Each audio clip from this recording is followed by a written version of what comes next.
Hello everyone, नमस्कार। क्या हाल चाल आप सबके।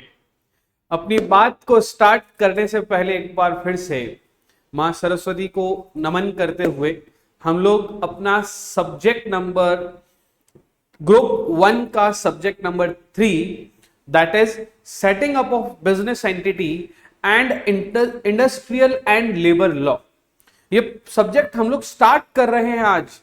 कल के लेक्चर में मैंने आपको सिर्फ और सिर्फ ये बताया था कि सब्जेक्ट में हमें पढ़ना क्या है, और वो भी 60 मार्क्स के लेक्चर के लिए बताया था, 60 मार्क्स के लिए।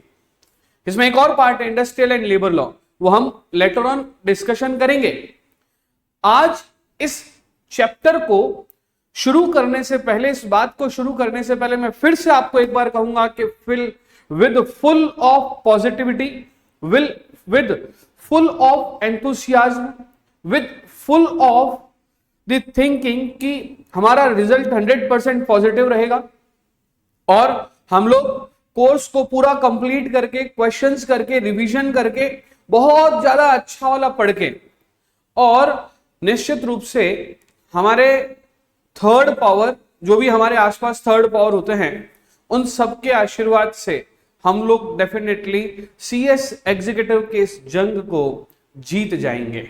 तो दोस्तों तैयार हो जाइए मेरे साथ setting up of business entity and closure का, setting up of business entity and closure का पार्ट 1 समझने के लिए। लास्ट लेक्चर में हम लोगों ने डिस्कशन किया था कि दैट इज फर्स्ट लेक्चर, जो हमने पिछला लेक्चर किया था, उसमें हमने डिस्कशन किया था कि setting up of business entity and closure के 2 पार्ट होते हैं, एक तो नॉन कॉर्पोरेट मोड और दूसरा कॉर्पोरेट मोड। तो नॉन कॉर्पोरेट मोड में हम कौन कौन सी बिजनेस एंटिटी की शुरुआत कर सकते हैं, वही चीजें हम लोग इस चैप्टर में सीखने वाले हैं। तो आइए इस चैप्टर की तरफ मैं आपको लेके चलता हूं। अगर मैं बात करूं इस चैप्टर की स्पेसिफिकली, तो इस चैप्टर का कहना है कि पहले तो मैं आपको बता दूं कि जैसा कि मैंने कल आपको डिस्कशन के में बताया था कि कॉर्पोरेट मोड है, दूसरा नॉन कॉर्पोरेट मोड है। अब अगर कॉर्पोरेट मोड की बात करें तो आप सबसे पहले क्या स्टार्ट करेंगे, कंपनी स्टार्ट करेंगे। कॉर्पोरेट मोड की बात करें तो दूसरा ऑप्शन आपके पास में क्या है, लिमिटेड लायबिलिटी पार्टनरशिप स्टार्ट करेंगे। बट अगर आप नॉन कॉर्पोरेट मोड की बात करें तो आप क्या क्या शुरू कर सकते हैं, सोल प्रोप्राइटरशिप शुरू कर सकते हैं, एचयूएफ शुरू कर सकते हैं, जॉइंट वेंचर शुरू कर सकते हैं, पार्टनरशिप फॉर्म शुरू कर सकते हैं। लेकिन अगर कोई क्लाइंट आपके पास आ गया कि भैया मुझे सोल प्रोप्राइटरशिप स्टार्ट करनी है, जब तक आपने सोल प्रोप्राइटरशिप बिजनेस को स्टार्ट करने का तरीका ना समझा, तब तक आप कैसे उसको शुरू करवा पाओगे। तो बस वही जोश, वही उमंग और वही सोल प्रोप्राइटरशिप मैं आज आपको इस लेक्चर के थ्रू शुरू करवा रहा हूं कि how can we start sole proprietorship. Are you getting my point. हम लोग जो पढ़ने वाले हैं वो क्या है, बिजनेस करने के तरीकों में नॉन कॉर्पोरेट मोड को कैसे शुरू कर सकते हैं। आई रिपीट, बिजनेस करने के तरीकों में जो हमारा नॉन कॉर्पोरेट मोड है उसको हम कैसे कैरी ऑन कर सकते हैं। क्योंकि जब आप कंपनी सेक्रेटरी बन जाओगे और आप विकास सर से कंपनी लॉ पढ़ के आगे बढ़ जाओगे, तो ध्यान रखना कंपनी लॉ में तो आपको कंपनी बनाने की कोई दिक्कत आपको आएगी ही नहीं। तो दिक्कत कहां आने वाली है साहब, कंपनी लॉ में कंपनी बनाने वाली दिक्कत तो आपको आएगी नहीं, दिक्कत आने वाली है आपको नॉन कॉर्पोरेट एंटिटी वाले जो आपके क्लाइंट्स हैं उनको सलाह देने की। अब आपके पास में क्लाइंट आया, वो बोले मुझे पार्टनरशिप फॉर्म स्टार्ट करनी है। जब तक आप मुझसे पार्टनरशिप फॉर्म खोली कैसे जाती है वो नहीं पढ़ोगे तो कैसे उसको बताओगे। जब तक आप मुझसे एचयूएफ स्टार्ट कैसे किया जाता है वो, अरे एचयूएफ तो एक परिवार है, परिवार में सदस्य है, परिवार में एक करता है, उसने बड़ी मेहनत से शादी करी है, शादी करके उसके बच्चे हुए, उसके बच्चे के बच्चे हुए, तो घर में भाई है, बहन है, चाचा चाची, बुआ और दादा, जो भी लोग सब साथ में मिलकर एक हिंदू अनडिवाइडेड फैमिली स्टार्ट कर रहे हैं। तो वो हिंदू अनडिवाइडेड फैमिली एचयूएफ का जो बिजनेस करने का कॉन्सेप्ट है वो शुरू करेंगे तो आपसे पूछने के लिए आएंगे कि हेलो कंपनी सेक्रेटरी जी, मुझे बताओ कि हम अपना बिजनेस कैसे करें, हमें पार्टनरशिप फॉर्म खोलनी है, हमें एचयूएफ खोलनी है। बोले कि ठीक है, एचयूएफ खोलने के लिए एक फैमिली होनी चाहिए। बोलेगा वो आप बोलोगे कि एचयूएफ खोलने के लिए एक फैमिली होनी चाहिए, वो बोलेगा हाँ है। वो आपसे फिर से पूछेगा एचयूएफ खोलने के लिए एक फैमिली होनी चाहिए, वो हमारे पास में तो है, बट हम बिजनेस स्टार्ट कैसे करें, from where we have to start. तो वो चीजें हम लोग अभी सीखेंगे। तो आज का लेक्चर जो डेडिकेट है वो किसके लिए है, नॉन कॉर्पोरेट एंटिटीज के लिए। तो आइए मेरे नोट्स की तरफ। मेरे नोट्स की तरफ आ जाइए। चलिए, इस चैप्टर का पीडीएफ भी आपको ऑनलाइन अवेलेबल हो जाएगा, डेफिनेटली इस चैप्टर का पीडीएफ भी आपको इसी लिंक के साथ मिल जाएगा। और हम इस चैप्टर को जैसे ही हम लोग स्टार्ट करेंगे आप लोगों को मजा आने वाला है, डेफिनेटली बहुत शानदार वाला, क्योंकि इसका नाम क्या है, फॉर्म्स ऑफ बिजनेस ऑर्गेनाइजेशन। और इसमें हम लोग सिर्फ और सिर्फ कौन से वाले फॉर्म्स पढ़ने वाले हैं, जो कि नॉन कॉर्पोरेट होते हैं। कौन से वाले पढ़ने वाले हैं, नॉन कॉर्पोरेट होते हैं। तो what kind of topic we are going to cover, तो देखिए यहां पर समझिए आप लोग। सबसे पहले आप कौन सा बिजनेस स्टार्ट कर सकते हैं, सोल प्रोप्राइटरशिप। उसके बाद आप कौन सा बिजनेस स्टार्ट कर सकते हैं, पार्टनरशिप। उसके बाद आप कौन सा बिजनेस स्टार्ट कर सकते हैं, हिंदू अनडिवाइडेड फैमिली। उसके बाद आप कौन सा बिजनेस स्टार्ट कर सकते हैं, मल्टी स्टेट कोऑपरेटिव सोसाइटी। फिर बिजनेस नहीं करना, धंधा नहीं करना आपको क्या करना है, धंधा करने की बजाय आपको भलाई का काम करना है। धंधा करने के बजाय आप चाहते हो कि मैं कैसे भी करके अपने एनजीओ को चलाऊं, मैं अपने बिजनेस को नहीं चलाना चाहता साहब, मैं चलाना चाहता हूं अपने एनजीओ को, मैं चलाना चाहता हूं अपनी ट्रस्ट को, जहां पे मैं non government activities, non profit activities करना चाहता हूं। तो ट्रस्ट खोल सकते हो, सोसाइटी खोल सकते हो। अगर आप कंपनी सेक्रेटरी बन जाते हो तो आप बड़ी सी एक फॉर्म भी खोल सकते हो, that is called mega form. तो ओवरऑल इस चैप्टर में मैं आपको क्या क्या पढ़ाने वाला हूं, सबसे पहले मैं आपको पढ़ाने वाला हूं बिजनेस करने का फॉर्म जिसका नाम है सोल प्रोप्राइटरशिप। सेकंड नंबर पे मैं आपको पढ़ाने वाला हूं बिजनेस करने का फॉर्म जिसे हम लोग बोलते हैं पार्टनरशिप फॉर्म। तीसरे नंबर पे हम लोग हिंदू अनडिवाइडेड फैमिली जिसको बोलते हैं। चौथे नंबर पे मल्टी स्टेट कोऑपरेटिव सोसाइटी। पांचवें नंबर पे ट्रस्ट। सिक्स्थ नंबर पे सोसाइटी एंड सेवेंथ नंबर पे मेगा फर्म।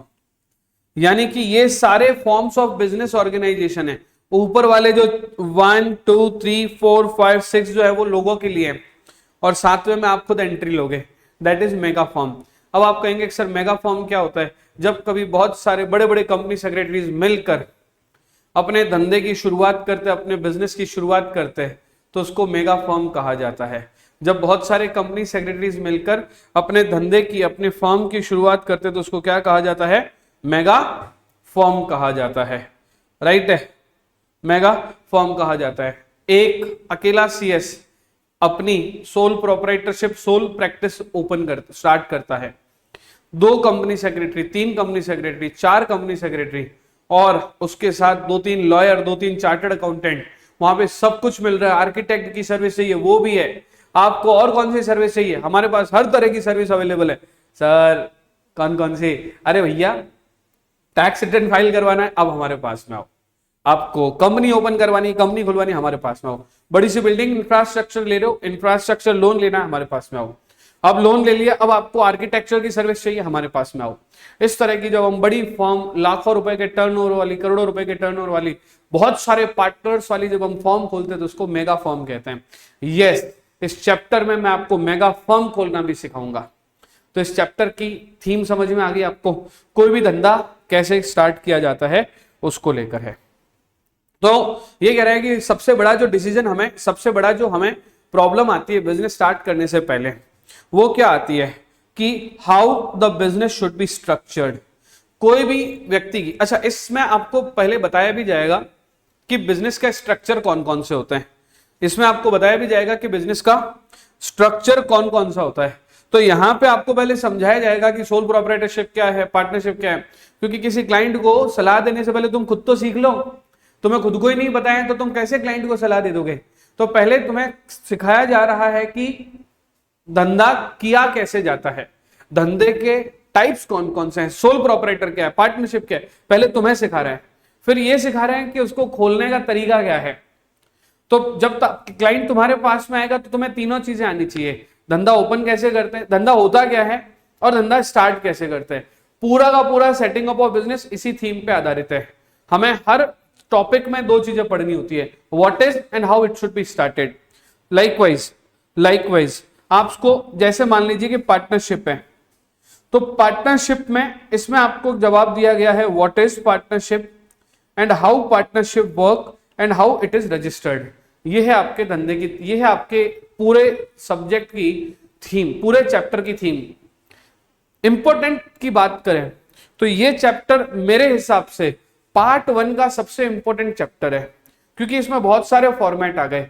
पेपर सेटर कोई भी हो, कैसा भी पेपर सेटर हो, इम्पॉसिबल है कि इसमें से क्वेश्चन ना लेवे। सर ऐसा हुआ है कि हर बार इसमें से है, यस। और मुझे तो ऐसा लगता है कि इस पूरे टॉपिक में सिर्फ और सिर्फ 10 क्वेश्चन बनते हैं।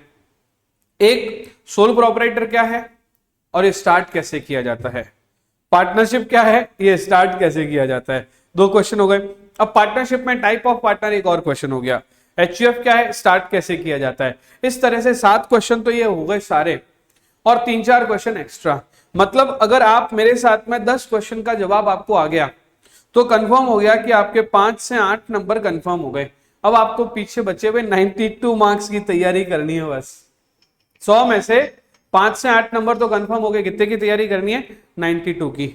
तो विदाउट वेस्टिंग टाइम हम लोग अपना चैप्टर का इंट्रोडक्शन से पढ़ना शुरू करते हैं, ठीक है। तो अगर बात करें बाकी सब बातों को छोड़ते हुए इंट्रोडक्शन की, तो सबसे पहले बिजनेस ऑर्गेनाइजेशन में सबसे बड़ा डिसीजन जो लेना होता है ना एक बिजनेसमैन को बिजनेस स्ट्रक्चर क्या होना चाहिए। मतलब बिजनेस स्ट्रक्चर का मतलब क्या हो गया, उसे सोचना पड़ता है कि उसे सोल प्रोप्राइटरशिप स्टार्ट करनी चाहिए या फिर पार्टनरशिप स्टार्ट करनी चाहिए। This is the main issue, this is the main problem which a businessman usually fight for. दूसरे नंबर पे, all business must adopt some legal configuration that defines the right and liability of participant in the business ownership, control, personal liability, lifespan and financial structure। अभी हर business का अलग अलग life span होता है, हर business का अलग अलग राइट्स एंड लाइबिलिटी होती है। सपोज अगर कोई व्यक्ति कंपनी स्टार्ट करता है तो कंपनी क्यों स्टार्ट करता है, क्योंकि उनकी लाइबिलिटी लिमिटेड होती है। But if a person is starting partnership, तो in the case of partnership liability is unlimited। in the case of partnership liability is unlimited। if person is starting in place of partnership, if person is starting HUF, तो करता who is the owner of the house, who is the major person of the house, manager of the house, जिसको हम लोग बोलते हैं senior most person of the house, उसकी liability create हो जाती है। तो in every business organisation there is different type of liability and there is different type of rights and there is different type of ownership. Company के case में owner shareholder है but liability limited है। Partnership के case में partners owner है but liability unlimited है। तो all business को, हर तरह के बिजनेस को कुछ ना कुछ प्रॉब्लम सॉल्व करनी, प्रॉब्लम फेस करनी पड़ती है और हर एक का फीचर अलग अलग है। फिर आपको लॉन्ग टर्म इम्प्लीकेशन के साथ में, लॉन्ग टर्म इम्प्लीकेशन के साथ में डिसीजन लेना रहेगा कि which business is good for you. Partnership form आपके लिए अच्छा है कि सोल प्रोपराइटरशिप अच्छा है। आप ब्यूटी पार्लर खोल रहे हैं, ऑब्वियसली सोल प्रोपराइटरशिप अच्छा है, because you will be the owner, you will the manager. आप नए व्यक्ति को ट्रेन करो और साथ साथ एसोसिएट करते जाओ, सोल प्रोपराइटरशिप अच्छा है। आपको एक मैन्युफैक्चरिंग खोलना है, आपको ट्रेडिंग कंसर्न खोलना है, तो आपके लिए अलग अलग काइंड ऑफ बिजनेस ऑर्गेनाइजेशन ठीक रहेगा। तो हर टाइप पर, हर तरह से, हर टाइप में बिजनेस का मोड अलग अलग रहेगा और बिजनेस का सिस्टम भी अलग अलग रहेगा। तो आपको ऐसा डिसीजन लेना है जो लॉन्ग टर्म में आपके साथ रहे, लॉन्ग टर्म में जाके आपको सोचना ना पड़े। शाहरुख खान एक मूवी में कहता है, मैं जीवन में कभी काश नहीं कहना चाहता। वैसे देखा जाए तो इसको आप मोटिवेशन के रूप में भी यूज में ले सकते हो कि आई डोंट वांट टू से काश इन माय लाइफ, कि मैं अपने लाइफ में कभी काश नहीं कहना चाहता, है ना। तो जब आपको बात करें काश नहीं कहना चाहता, मतलब ऐसा ना हो जाए कि आप 10 साल बाद ऐसा सोचो, काश मैंने पार्टनरशिप फॉर्म स्टार्ट करी होती, काश मैंने कंपनी स्टार्ट करी होती। तो ये लॉन्ग टर्म डिसीजन है। आज का लिया गया डिसीजन आपके ऊपर लंबे समय तक जो है वो भारी पड़ सकता है या अच्छा भी रह सकता है। तो you have to take decision of the business as per your own. तो वैसे देखा जाए तो इन मेकिंग डिसीजन और in making choice he will want to take into account the following. मतलब कोई भी डिसीजन लेने से पहले आपको ये सब चीजें सोचनी है। सबसे पहला आपको सोचना है vision regarding size and nature of business. हमारे एक मामा जी हैं, मामा जी ने दूध की डेयरी खोली। उन्होंने क्या किया, जो आसपास में गाय वाले थे उनको बोला कि मेरे को दूध चाहिए। वो गायों के ओनर से रोज किसी के पास में 10 लीटर दूध आता, किसी के पास 20 लीटर, सबका दूध ले लेते। उस दूध का कुछ दही जमाते, कुछ मक्खन बनाते, तो दूध दही मक्खन ब्रेड, इसकी उन्होंने दुकान खोली जहां पे ओएस भी मिलता था, डेयरी मिल्क भी मिलता था, ब्रेड भी मिलता था, और मंच वगैरह चॉकलेट का भी एक छोटा सा फ्रिज रखा हुआ था। थोड़ी बहुत सजाने के लिए कोल्ड ड्रिंक्स वगैरह भी बेचना शुरू कर दिया। कुछ चिप्स वगैरह भी वहां पे रहता था, और छोटा मोटा चीज वगैरह के जो डब्बे आते हैं ना, छोटे चीज का बॉक्स है ना, सॉस केचप वगैरह, ये सब चीजें जो डेली रूटीन की चीजें, ये सब। नाम था mother dairy, right. Mother dairy means इतना बड़ा बिजनेस, ठीक है, लेकिन नाम क्या रखा, मदर डेयरी। मैंने कहा मामा जी आपका विजन क्या है? तो मामा जी ने कहा कि मुझे डेली के 2000 रुपए कमाना है, 10,000 की सेल हो जाए, 20% मार्जिन, 2000 रुपए मुझे डेली कमाना है। मैंने कहा ज्यादा बड़ा नहीं सोच रहे हो आप, इसके बाद में आगे कुछ और? तो बोले उन्हें 50-60 हजार रुपए महीने के आ जाए तो बहुत है, अपने घर का घर है, बच्चों की शादियां वादियां सब बच्चे देख रहे हैं, बच्चा अपने काम देख रहे हैं, मैं क्या करूंगा? मेरे 50-60,000 पर मंथ आते हैं, आई एम वेरी हैप्पी। एक वैगनार ले लिए मैंने, वैगनार न्यू मॉडल चलाता हूँ, मजे करता हूँ, बस मंडे को इवनिंग में दुकान ऑफ रखेंगे, बाकी सप्ताह भर दुकान खोलेंगे। अरे मैंने कहा मामा जी जोरदार। मुझे बताओ, मामा जी ने जब सोचा ही छोटा सा बिजनेस खोलने का है, तो उनके लिए nature and size of business के हिसाब से उनके लिए सोलो प्रोपराइटरशिप बेस्ट है। उनका एक बेटा है, वो क्या बोल रहा है बताए, हमारे देश में, उनका एक बेटा इंजीनियरिंग किया उसने ना, वो क्या बोल रहा है, हमारे देश में सबसे बड़ी प्रॉब्लम है ऑर्गेनिक मिल्क की। गाय का जो दूध होता है वो ओरिजिनल काफी जगहों पर नहीं मिल रहा है। बड़े बड़े शहर बेंगलोर, कोलकाता, काफी सारे, आज मैं स्टूडेंट्स की लिस्ट देख रहा था, तो साउथ इंडिया से काफी सारे स्टूडेंट्स हमसे जुड़े हुए हैं, राइट। तो हम लोग क्या है, हमारे यहाँ पे नाम होते हैं दीपक, रमेश, महेश, कैलाश, है ना। आपके यहाँ पे नाम भी ऐसे ना बड़े, और कास्ट भी ऐसी होती, नाम देख के मजा आता है ना। तो हम लोग बोलते कोई ना, एक स्टूडेंट का नाम भी है कोई ना, शायद KOENA। तो मैं मामा जी के बेटे से बात किया, तो मैंने मामा जी के बेटे को बोला कि, मैंने कहा बेटा भाई तुम कौन सा वाला बिजनेस के बारे में सोच रहे हो? तो बोले कि इतने बड़े बड़े शहर बेंगलोर, कोलकाता, मुंबई, चेन्नई, यहाँ पे दूध जो है वो लोग पाउच में खरीदते हैं, आधा लीटर, जो कि ओरिजिनल नहीं है। मैं एक ऐसी चेन सेट करना चाहता हूं कि हर जगह पर मेरे कुछ बंदे रहे, वो उनसे मेरे बंदे उनसे कांटेक्ट करें, उनसे दूध लेवे, डेली दूध की क्वांटिटी क्वालिटी मेजर हुए, और उसे मैं कांच की बोतल में डालकर दूध मिलने के 2 घंटे के अंदर अंदर मैं उस व्यक्ति तक पहुंचा दूं, जो व्यक्ति के घर पे दूध चाहिए होता है, और उसको बोल दूं कि मेक श्योर कि विद इन 1 आवर तुम इस दूध को गर्म कर दो। और इसके लिए लोग ओरिजिनल दूध अगर उनको मिलना शुरू हो जाए, तो लोग 50, 60, 70 रुपए लीटर जो दूध मिलता है उसकी वजह 100, 125, 150 रुपए भी देना शुरू हो जाएंगे। अब जो छोटे शहर के लोग हैं, जैसे जोधपुर, जयपुर वगैरह, वहां पे प्रॉब्लम नहीं है। गायें जोधपुर के आसपास 10 किलोमीटर में बहुत सारे गांव हैं, गांव से दूध आता है, शहरों में आके बिकता है, एकदम ओरिजिनल प्योर दूध हम लोग पीते, राइट। मतलब कि गाय का दूध अभी गाय को दुआ है, और गाय का दूध घंटे भर के अंदर हमारे घर पे होता है, हम लोग उसे गर्म कर देते हैं, 24 घंटे दूध खराब नहीं होता।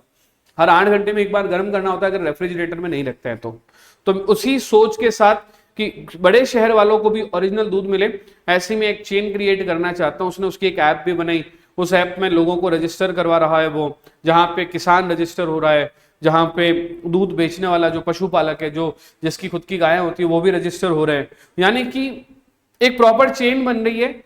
फिर स्विगी और जोमेटो वाले बंदे टाइप के जो बंदे होते हैं वो घर घर दूध पहुंचाएंगे। मैंने कहा बिजनेस आइडिया तो बड़ा अच्छा है। तो मुझे बताओ, ऐसे बिजनेस आइडिया के लिए उसको ग्रोथ चाहिए, हो सकता है कि फ्यूचर में अगर उसका काम चल जाए तो पब्लिक से पैसा भी ले सकता है। तो ऐसे वाले अगर आपके business idea nature of business है, तो आपके लिए क्या अच्छा है? पार्टनरशिप फॉर्म अच्छी है, या फिर कंपनी अच्छी है, HUF अच्छा है, सोल प्रोपराइटर? डेफिनेटली आपके लिए कंपनी अच्छी है, अगर इतना बड़ा सोच रहे हैं तो। मामा जी की सोच और मामा जी के बेटे की सोच, दोनों में सोच में सेम ये है कि दोनों ही दूध बेचना चाहता है, एक अपने मोहल्ले को और एक अपने पूरे देश को दूध बेचना चाहते हैं, राइट। दूसरा, level of control wishes to have. मामा जी कहते हैं मेरे गल्ले पे मैं बैठा हूं, गल्ला मतलब ड्रॉर जहां पे पैसे होते हैं रखते हैं, बोले मेरे गल्ले पे मैं बैठा हूं, मेरे गल्ले से मुझे पैसे चाहिए। दूसरी तरफ जो हमारे मामा जी का बेटा है, वो तो अलग ही सोच के मैं तो मैनेज करूंगा, ये करूंगा, वो करूंगा, पैसे सब जगह से मेरे पास में आएंगे। तो वो कंट्रोल कौन रखना चाहता है? वो मामा जी का बेटा तो बोला मैं मार्केट से पैसे लूंगा, यानी कि वो अपने साथ साथ हजारों आईपीओ लाने के बाद हजारों number of share holder create करेगा। तो कंट्रोल अकेले का थोड़ी रहेगा, पूरे बिजनेस के बोर्ड ऑफ डायरेक्टर और शेयर होल्डर्स का मिलकर रहता है। मामा जी कहते नहीं, मेरे को किसी का मचमच नहीं चाहिए, 50,000 चाहिए अपने को, मामा जी का बेटा चाहिए अपने को 50 करोड़ चाहिए।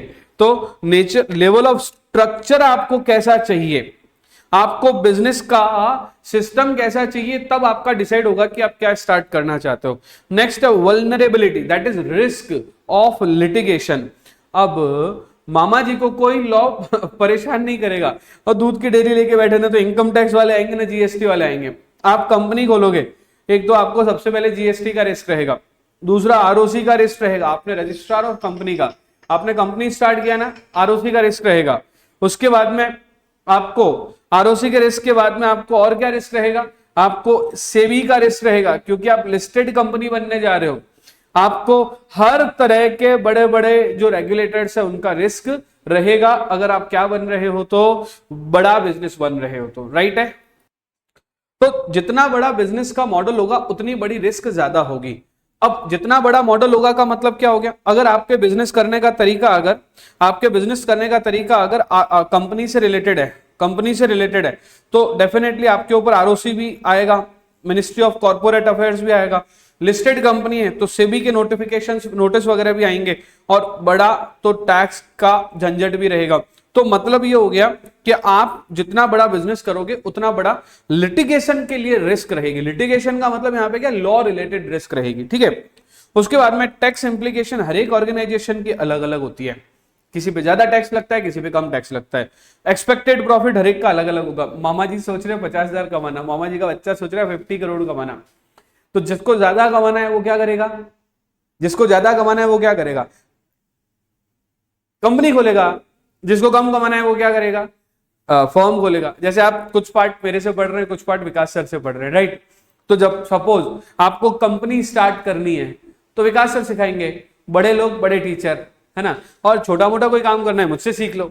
तो मैं आपको छोटा मोटा काम करना सिखा रहा हूं। अरे भाई ऐसा बिल्कुल नहीं है, छोटे मोटे क्लाइंट्स नंबर में ज्यादा होते हैं, वो आपके पास जब आएंगे ना कंसल्टेंसी करने तो हर क्लाइंट आपको 5-10 हजार रुपए देके जाएगा, और जब 5-10 हजार रुपए हर क्लाइंट से मिलेंगे आपको तो 100 क्लाइंट हो गए, सीधे 5 लाख हो जाएंगे। कंपनी तो धीरे धीरे आएगी, इसीलिए सब्जेक्ट जोड़ा गया है कि आप हर क्लाइंट को जो है वो टारगेट कर सको। मुझसे सीख के एक सोल प्रोप्राइटरशिप और पार्टनरशिप बनवाओ, विकास सर से सीख के आप कंपनीज बनवाओ। यस, उसके बाद में आपको ये भी चेक करना है कि आप बिजनेस में री इन्वेस्ट करना चाहते हैं कि नहीं करना चाहते हैं। If you want to reinvest in business you have to start company, because company में हम लोग जितना भी प्रॉफिट आता है ना उसको रिटेन्ड अर्निंग या रिजर्व में हम लोग ट्रांसफर कर देते हैं। फिर he need to access cash out of business from himself. ये खतरनाक बात है। अभी मेरे बहुत सारे क्लाइंट हैं, ठीक है, मेरे बहुत सारे क्लाइंट हैं, वो जो कंपनी खोलते हैं ना वो एक बात के लिए हमेशा रोते रहते हैं कि सर हम पैसा विड्रॉ नहीं कर सकते। तो हम लोग बोलते हैं कंपनी आपकी नहीं है, कंपनी शेयर होल्डर की है, और शेयर होल्डर पैसा विड्रॉ डिविडेंड के टाइम पे ही करेगा। तो वो बोलते हैं सर हमें अगर कंपनी से पैसा विड्रॉ करना है तो क्या करें। तो हम लोग कैसे सलाह देते हैं, आप डायरेक्टर हो, आप अपनी एक सैलरी डिसाइड कर लो, हर महीने फिक्स अमाउंट ले लो ना। अब वो फिक्स अमाउंट का कोई लिमिट थोड़ी, आपको 10 लाख चाहिए 10 लाख लो, 15 लाख चाहिए 15 लाख लो, लेकिन आप वो अमाउंट वैसा ही लो जैसे सैलरी या रेम्यूनरेशन के नाम पे आता है। इनकेस अगर आप सोल प्रोपराइटर हो, आप पार्टनर हो, तो आप जो मर्जी आवे जैसे पैसे ले सकते हो और वापस से भी जमा करा सकते हो। लेकिन यहां पे डायरेक्टर का लोन और लोन का वापस से पेमेंट बड़ा टफ है। The next is excess of cash out of the business के बिहाफ पर आपको सोचना होगा। मेरे कई सारे पार्टनरशिप फॉर्म वाले जो क्लाइंट है ना वो इसलिए कंपनी नहीं खोलते क्योंकि उनको ऐसा लगता है कि अगर कंपनी स्टार्ट कर ली तो मैं पैसा विड्रॉ नहीं कर पाऊंगा जितना इजीली कर पाता हूं। अभी बड़े बड़े जो क्लाइंट होते हैं जिनके 1-1 करोड़ के प्रॉफिट होते हैं, वो 1-1 करोड़ के प्रॉफिट वाले क्या होते हैं, जैसे घूमने के लिए गए, जोधपुर से मुंबई घूमने के लिए गए, कार्ड है, क्रेडिट कार्ड है, डेबिट कार्ड है, करंट अकाउंट का कार्ड है, उससे स्वैप किया और घूम रहे, आनंद ले रहे। कंपनी का अगर बिजनेस का अगर कार्ड है तो वो ऐसे स्वाइप नहीं कर सकते क्योंकि आप ड्राइंग कंपनी में कर ही नहीं सकते हो। ऐसा व्यक्ति जिसको ड्राइंग ज्यादा करनी है वो पार्टनरशिप फॉर्म सोल प्रोप्राइटरशिप में जाए। ऐसा व्यक्ति जिसको कंपनी आप ड्राइंग नहीं करनी है वो कंपनी स्टार्ट कर सकता है। तो कंपनी वही व्यक्ति खोलते हैं जो पैसा आराम से निकाल सके। आगे बात करते हैं हम लोग सोल प्रोप्राइटरशिप की। अब आपको समझ आ गया कि कौन सा वाला बिजनेस मोड अच्छा है। तो अब मैं आपको एक बात की तरफ लेके चलता हूं, मैं अपनी रियल लाइफ स्टोरी बताता हूं। मेरे पास में एक क्लाइंट आई है ना, शी नाम था उसका, शी मतलब शी वॉज फीमेल। तो उसका नाम मैं बता देता हूं आपको, चलो ना। उसका नाम था मिस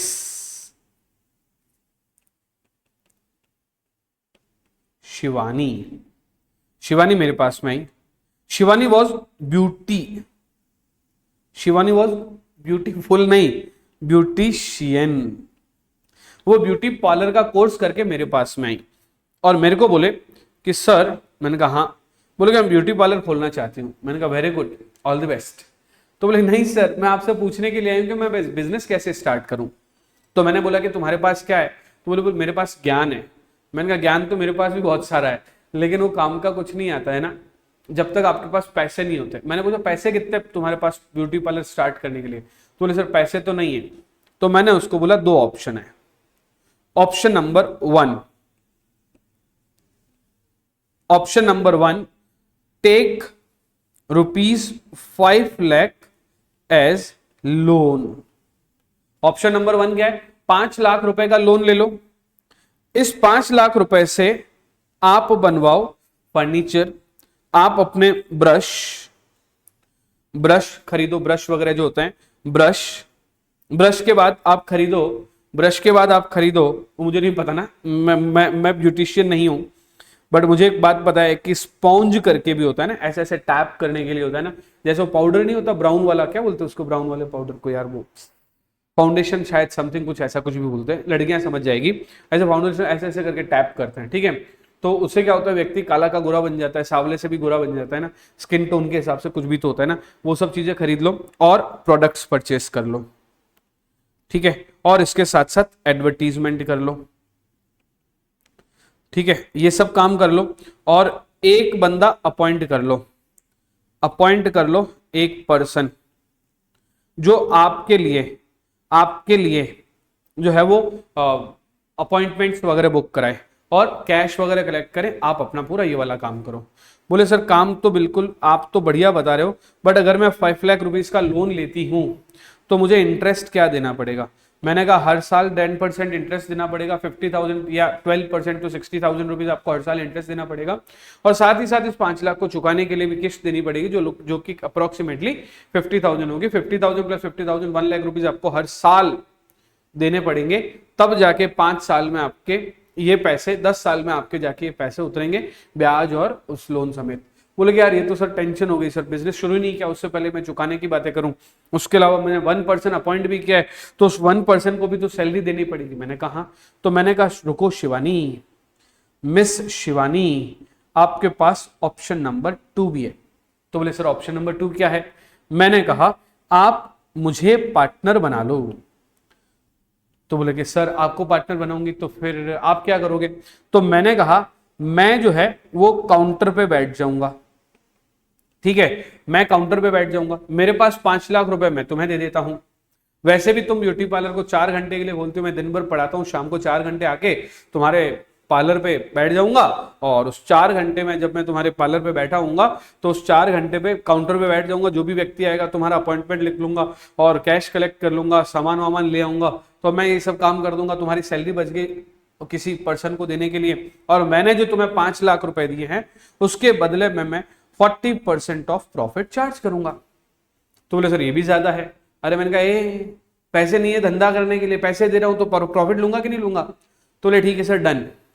तो मुझे बताओ शिवानी को अगर 5 लाख रुपए चाहिए धंधा करने के लिए, तो वो 5 लाख रुपए जब मुझसे ले रही है और मैं उसको 5 लाख रुपए जब दे रहा हूं, तो हाँ मैं और शिवानी मिलकर बिजनेस कर रहे हैं, तो मैं उसका पार्टनर बन गया। इसके लिए 40% पार्ट उसका मेरा हो जाएगा और 60% पार्ट वो ले जाएगी, क्योंकि वो ब्यूटिशियन है, वो वर्क करेगी, मैं मार्केटिंग करूंगा, मैं कैश कलेक्ट करूंगा, मैं सामान लाऊंगा, और वो अंदर बैठे मेरे क्लाइंट्स को जो है वो तैयार करके, हेयर कट करके, वो मुंह पे कुछ भी तो रगड़ के और उनको ब्यूटीफुल बनाएगी। और उसके पैसे आएंगे, वो पैसे हम लोग कॉस्ट निकालने के बाद 50-40 60-40 बांट लेंगे। अगर शिवानी खुद अकेला काम करना चाहती तो वो ऑप्शन नंबर 1 ऑप्ट करती, तो हम उसको बोलते कि शिवानी जो है वो सोल प्रोपराइटर है। लेकिन उसने ये चूज किया कि मुझे पार्टनर बनाए, एज अ बिजनेस पार्टनर हो, बिजनेस पार्टनर मुझे बनाए और मैं और शिवानी मिलकर 60-40 का बिजनेस करें, 60% शिवानी ले जाए, 40% मैं ले जाऊं, मतलब मैं कैपिटल पार्टनर हो गया और शिवानी वर्किंग पार्टनर हो गई, और कैपिटल और वर्किंग मिलकर और बिजनेस को हम लोग फ्लोरिश कर सकते हैं, धंधे को बढ़ा सकते हैं। तो इसका मतलब ये हुआ कि बिजनेस करने का तरीका कुछ भी हो सकता है, वो चूज कौन करेगा, वो शिवानी यानी कि हमारा क्लाइंट चूज करेगा। ये एक कहानी थी जिसका सत्यता से कोई लेना देना नहीं है। ऐसी कहानियां हम लोग चीजों को समझने के लिए करते रहेंगे। तो जब मैंने कहा कि सोल प्रोपराइटरशिप फॉर्म, यस बिल्कुल सोल प्रोपराइटरशिप फॉर्म की बात, सोल प्रोपराइटरशिप फॉर्म बोलूं तो अकेला व्यक्ति। ये होता क्या है, ज्यादातर majority of business sole proprietor, जब सिंगल पर्सन, अकेला पर्सन मिलकर धंधा करना चाहे, बिजनेस करना चाहे, छोटे लेवल का, मामा जी जैसे, शिवानी जैसे, तो वो सोल प्रोपराइटरशिप स्टार्ट कर सकता है। मामा जी दूध वाले हैं। दूसरे नंबर पे सोल प्रोपराइटर एक ऐसा धंधा है जो कि ओन्ड, मालिकाना हक, मैनेज यानी कि मैनेज करने वाले, and control by an individual. Soul proprietorship own, manage और कंट्रोल एक इंडिविजुअल करता है। अब आपको पता तो चल गया ना सोल प्रोपराइटर होता क्या है, अकेला चला था मैं, है ना, अकेला। जब अकेले की बात करें तो कौन सा धंधा होगा, sole proprietorship. Sole proprietorship own, manage और कंट्रोल बाय इंडिविजुअल होता है। He has day to day responsibility, he has day to day responsibility, daily routine की रिस्पॉन्सिबिलिटी, रोजमर्रा के जीवन में जो काम किया जाता है वो अकेला व्यक्ति करता है। दूध लाने का काम मामा जी के केस में मामा जी ला रहे थे, बेच भी मामा जी रहे थे, पैसे भी मामा जी कलेक्ट कर रहे थे। ऑप्शन नंबर 1 में ओनर्स शिवानी थी, ऑप्शन नंबर 1 में पैसे भी शिवानी के लोन के लगे हुए थे, काम भी शिवानी खुद कर रही थी, और उसने एक बंदा एम्प्लॉयड कर रखा था, एम्प्लॉई था वो उसका। तो इस केस में भी उसको क्या कहा जाएगा, सोल प्रोपराइटरशिप। यानी कि डे टू डे बिजनेस की रिस्पॉन्सिबिलिटी जो है वो सोल प्रोपराइटरशिप में मालिक की होती है।